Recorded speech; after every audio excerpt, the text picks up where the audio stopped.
I mean, is there any? Go right ahead. Go Yeah. right ahead. This Is, is this. You get to lead on this one. I'll just add my snarkiness along yeah, the I way. definitely want to hear some snarkiness from you because it is, I think we can officially call this the death of the golden era of the Chicago Cubs.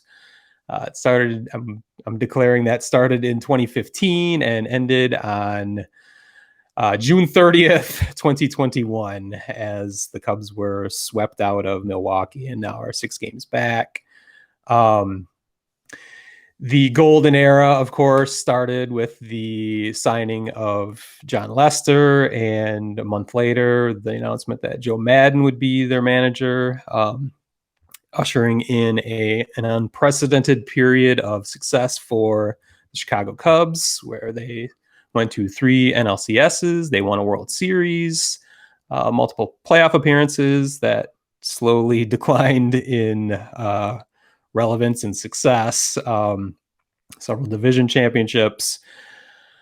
That's over. I think we can safely say, mainly through the design of ownership and the leadership of Jed Hoyer, that the coup de grace was basically back in December when they traded away Yu Darvish for pennies on the dollar. And an underrated part of their self-sabotage was trading away Victor Caratini, because you've seen how their backup catcher situation has gotten to the point where Yeah. they have like 5. I think they're on their 5th backup catcher.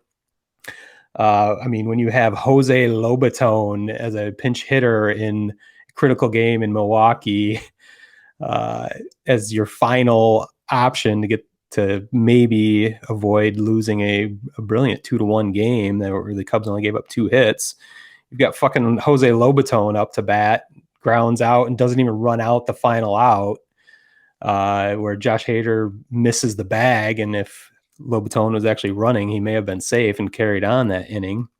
And of course, Lobaton then jumps and falls and drives a shoulder in the ground, is out for months, I think. So I don't even know who their backup catcher is at this point. Just a disastrous week. It started with, well, I'll get to the no-hitter eventually here, but they lost the final 3 games in Los Angeles, which wasn't the end of the world there. I mean, LA is certainly, LA's surging now, yeah, they're like we've talked about. So defending champs. They're now on the upswing. They struggled in the first couple months. I mean, they're baby champs, baby Cy Young on that team. Yeah, I mean, there's a exactly. bunch of Mickey Mouse champs. Mickey Mouse champs. Yeah. But yeah, they're definitely on the rise. It's not the end of the world if the Cubs go on the road and lose to a team like that.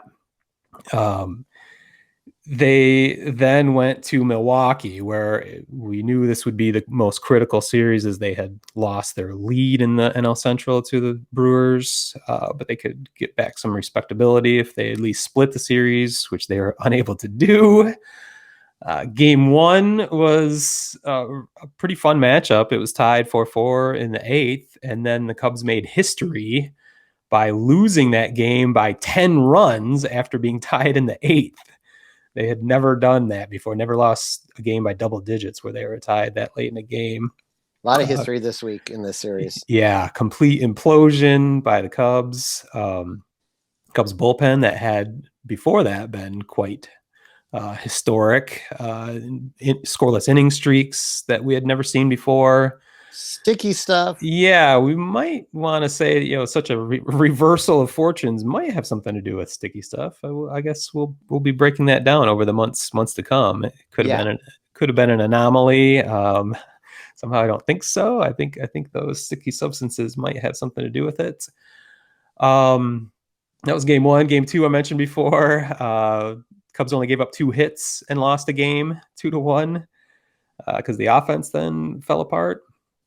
Game 3, Wednesday.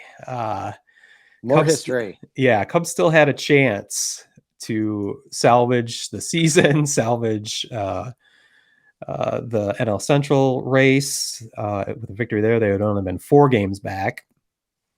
And it looked really fucking good to start. First inning, Cubs plated 7 runs after batting through the order.